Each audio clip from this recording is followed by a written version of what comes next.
Whenever we look back at the 1850s California gold rush, the people who got truly, generationally rich usually weren't the ones actually panning for gold in the freezing rivers. Right. I mean, the prospectors were absorbing all the physical risk, the financial risk, dying of dysentery or just going broke, while the real economic winners were the suppliers. Yeah, exactly. Like Levi Strauss, he never panned for a single ounce of gold. He just sold the miners their canvas tents and, their durable work Yeah, he trousers. built the foundational platform. He completely avoided the risk of coming up empty-handed in the river and just took a cut of the entire industry. He sold the shovels. And that is really the ultimate blueprint for the modern platform economy. You don't do the risky work yourself, right? You build the tool that everyone else absolutely depends on, and then you just scale it. Which brings us perfectly to what we're looking at today. It does. Welcome to this VolShield threat intel deep dive into the source material. Today's mission is to break down a major security briefing on a ransomware game called The Gentleman.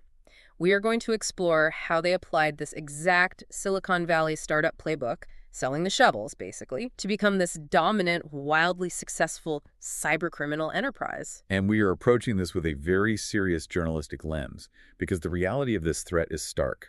The core group of the gentlemen doesn't actually do the risky break-ins themselves. They're not the ones in the freezing river. Exactly. They operate a ransomware as a service platform. So they provide a highly sophisticated toolkit to freelance criminals, the affiliates, who take the actual operational risk of breaking into the networks. It's essentially a franchise model for digital extortion, and the timeline for this specific gang is honestly nothing short of meteoric. The intel shows they only surfaced in, late 2025? Yeah, late 2025, and they were founded by a former affiliate of the Quaylen gang. Right, Quaylen, who are already known heavy hitters in the ransomware space. And this founder operates under the handle Hasta la Muerte. Correct. And under that leadership, by the first quarter of 2026, the gentleman had skyrocketed to become a top 5 most active ransomware gang globally. Just a few months. That's wild. But, achieving that kind of market penetration in an already saturated underground economy, that requires a really aggressive user acquisition strategy, doesn't it? Oh, absolutely. And to understand it, you have to look at the normal economics. In a standard ransomware as a service operation, the platform operators typically keep, say, 20 to 30% of the ransom. Okay, so the house takes 20 to 30. Right. And they use that cut to fund the encryptor development, manage the dark web leak sites, handle the actual hostage negotiations with the victims, and the affiliate doing the actual break-in gets the remaining 70 to 80%. But the gentleman decided to just completely rewrite those unit economics, didn't they? They did. They're offering an unheard of 90% revenue split to the affiliate. 90%. Yeah. The house only keeps 10%. I mean, it is the literal criminal equivalent of a tech startup torching investor capital just to undercut the competition and buy market share. That's exactly what it is. They are aggressively poaching the absolute best affiliates away from the established gangs. Which makes sense. They're optimizing their talent supply chain. The most skilled affiliates, the ones who know how to navigate complex enterprise networks without tripping alarms, are obviously flocking to the platform that pays them the highest dividend for their risk. Why wouldn't you? If you do the exact same work, but one boss pays you 90% instead of 70. Right, but wait, I don't get the math on that, though. If they are slashing their own margins to just 10%, they'd have to be doing staggering volume just to keep the infrastructure running and still turn a profit. They are. But are there really enough viable targets out there to sustain a business model on a 10% take rate? Well, the volume is driven by a highly specific, operator-led targeting strategy. If you analyze most major ransomware gangs, their victimology is often heavily U.S.-centric. Yeah, you see that a lot. Right. It's not uncommon to see half of a gang's victims located in the United States. But the gentlemen operate a global strategy. They focus heavily on Southeast Asia, South America, and Western Europe. The briefing specifically highlights countries like Thailand, Brazil, and France, I believe. Exactly. But they aren't just blindly throwing darts at a map to hit those countries. No, of course not. Victim selection is driven centrally by the platform operators, and it's based entirely on scanning for very specific infrastructure weaknesses. Right. They are hunting at a massive scale for FortiGate firewall misconfigurations. Which makes a lot of sense from a volume perspective. I mean, a firewall sits right at the edge of the network. It's the front door. It is. So if you find a misconfiguration there, you are basically bypassing a massive amount of internal security architecture before the attack even really begins. You find the open doors at scale through automated scanning. And then, this is the brilliant part of their model, you hand those highly qualified leads over to your top-tier affiliates. Oh, wow. So the core team acts like a lead gen service. They identify the vulnerability, and the affiliate executes the intrusion. Exactly. Okay, so a 90% split and a curated list of vulnerable targets gets top talent in the door. But if the software platform you provide them is clunky, those affiliates will just leave for a competitor tomorrow. Right, loyalty only goes so far. Yeah. To retain them, headquarters has to ship an incredibly reliable product, so what are they actually handing these criminals to justify even their 10% cut? They provide an in-house software framework. Researchers have named it Gentle Killer. And the technical sophistication of this tool, it perfectly mirrors the agility of a startup. And the scale of Gentle Killer is honestly breathtaking. Sure. Its primary function isn't even to encrypt files, right? No, not at all. Its sole purpose is to terminate over 400 security processes. 400. Across roughly 48 different security products, yeah. And it does this before the actual ransomware even deploys. We are talking about methodically blinding top-tier defenses. Microsoft Defender, CrowdStrike, Sophos, ESET. All of them. It doesn't try to outsmart the analytics. It just reaches in and turns the monitoring tools off. Just unplugs the alarm. But to understand why a tool like that is so devastating, we need to look at how modern endpoint detection and response EDR platforms operate. Right. Because EDR doesn't sit on the surface of an operating system like, a standard web browser or something. Because if the security tool is just running as a normal program, malware could easily just click close on it. Exactly. To monitor system behavior effectively, it has to operate at the deepest, most privileged level of the machine, the kernel level. Often referred to as ring zero. Right, ring zero. Which means to kill that EDR, the attacker's tool also needs kernel-level access. But modern 64-bit Windows environments are really hardened against this. Yeah, Microsoft requires digitally signed drivers. You cannot just inject arbitrary code into the kernel. You need a cryptographic signature from a trusted certificate authority that basically proves your driver is legitimate hardware or software. The operating system has a highly guarded checkpoint. They will not let unauthorized code into the basement where the security controls live. It's kind of like, okay, imagine you're trying to break into a highly secure building. Okay. You don't try to pick the lock on the front door, right? There are too many guards, and they check IDs. Right. Instead, you find a flawed but trusted contractor who already holds a valid permanent building pass. Oh, I see where you're going. Yeah, you walk them through the front door, flash their valid pass to the guards, and then, once you are both inside, you use their broken moral compass to have them switch off the alarms from the inside. That's a great way to picture it. Grounding that in the technical reality of the attack, this technique is known as bring your own vulnerable driver, or BYOVD. Bring your own vulnerable driver. Right. The attackers don't write a malicious driver from scratch because they know they can't get it signed. So what do they use? They drop a legitimate, cryptographically signed driver onto the target machine. A lot of times, this is an outdated hardware diagnostic utility, or even an old piece of anti-cheat software for a PC video game. Really? Anti-cheat software? Yeah, because it needs deep system access to look for cheats. So Windows looks at the driver, sees the valid cryptographic signature from a known vendor, and just waves it right through the security checkpoints into the kernel. The guard sees the permanent badge and lets the contractor in. Exactly. But that specific older driver contains a known security flaw. So once it's safely inside the kernel, the attacker exploits that inherent flaw to execute their own malicious code with maximum system authority. Because they are now operating at ring zero. Yes, they can systematically blind or terminate the EDR processes without triggering an alert because they essentially possess the highest possible privileges on the machine. Now, having a BYOVD tool is incredibly dangerous on its own. But what makes the gentleman a top-tier threat is the redundancy they build into this process, isn't it? Yes, because Gentle Killer isn't just a single static file. Right. The sources said researchers found at least 8 distinct variants in the wild. 8. And each variant abuses a completely different vulnerable driver. So it's not just one contractor with a badge. They have a whole team of flawed contractors. Right, so if a network defender updates their systems to block one specific flawed contractor, the Gentle Killer framework seamlessly pivots and just sends in a different one. The attack chain doesn't break. And they don't even solely rely on their own proprietary code either.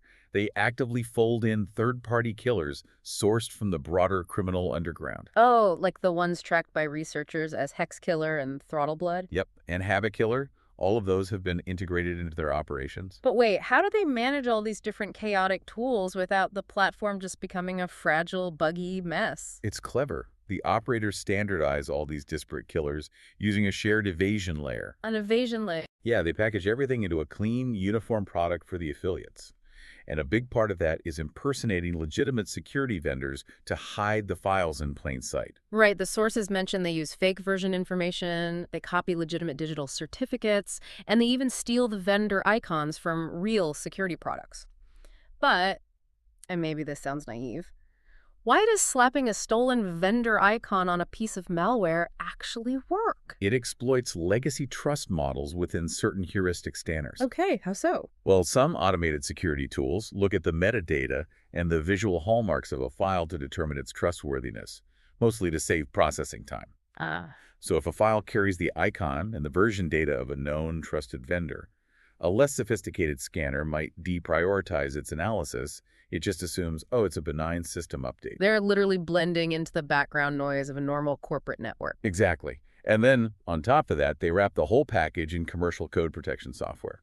Packers like Enigma or Themida. No, Packers are essentially like a Russian nesting doll for code, right? That's a good analogy.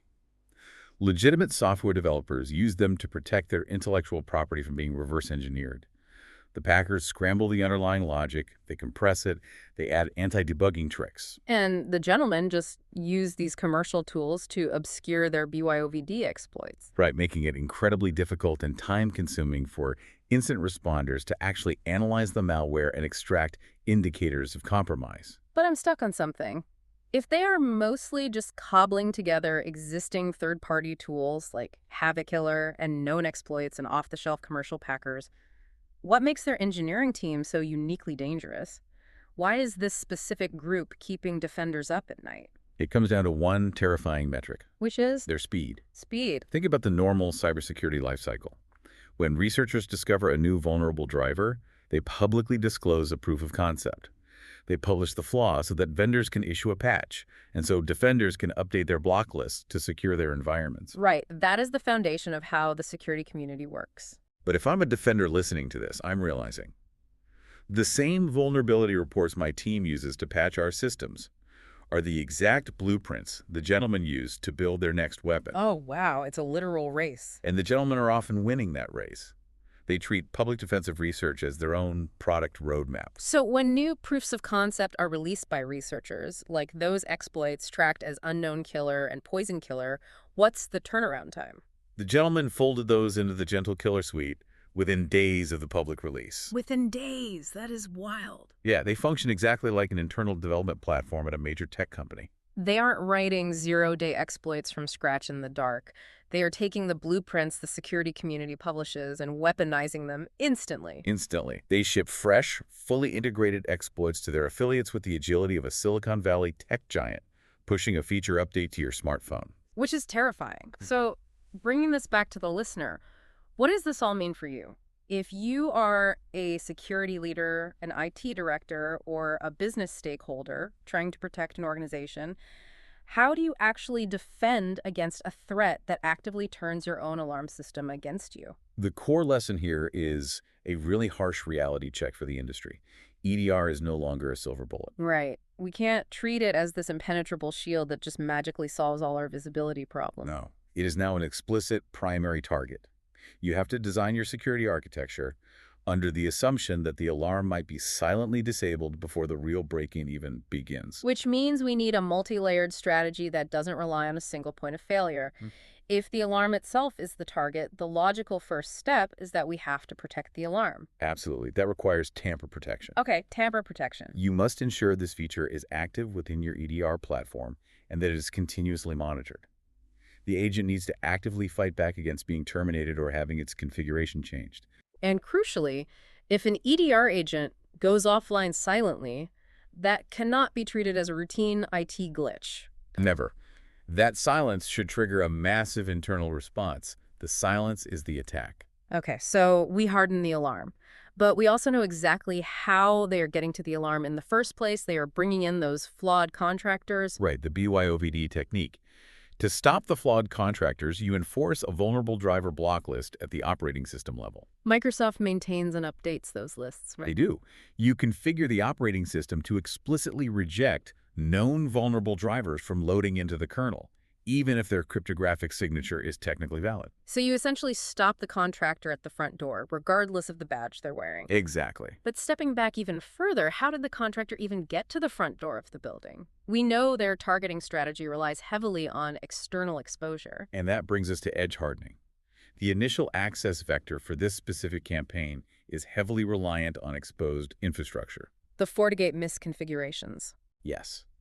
You have to aggressively patch those firewalls and secure the network perimeter. You have to close the literal doors they are actively scanning for across the internet. And even if they breach the edge, though, they can't just drop a kernel driver onto a machine with a standard low-level user account, right? They need power to authorize that contractor. That's why identity hygiene is the critical friction point. Attackers need administrative privileges to install a driver, vulnerable or otherwise. So if you severely restrict admin rights across your environment, implementing the principle of least privilege, you sever the kill chain. Exactly. Even if they get into the network, they won't have the permissions required to deploy Gentle Killer and blind the EDR. Which leaves the ultimate safety net for when all of these preventative layers inevitably fail and the encryption actually runs. Immutable backups. Immutable backups. You must maintain offline, fully tested backups that simply cannot be altered, encrypted, or deleted by someone operating on the active network. Because when the alarms are cut, the defenses are bypassed, and the environment is fully compromised. Those immutable backups are honestly the only leverage you have left. They're the only thing standing between your organization and a massive, devastating ransom payment. It is a sobering operational reality, and it leaves you with a final thought to mull over as you look at your own organization's defenses today. If cybercriminal syndicates are now operating with the ruthless efficiency of Silicon Valley startups, if they are optimizing their talent supply chains with 90% payouts, standardizing their exploits into polished software suites, and shipping new weaponized features in a matter of days? It forces a hard question. It does. Are our traditional compliance-heavy defensive models fundamentally outpaced by the sheer economics of cybercrime? It's a question of whether we just need to keep patching our software, or if we need to completely patch how we think about the business of defense altogether. Because in this modern gold rush, the syndicates selling the shovels are moving faster and building more destructive tools than ever before.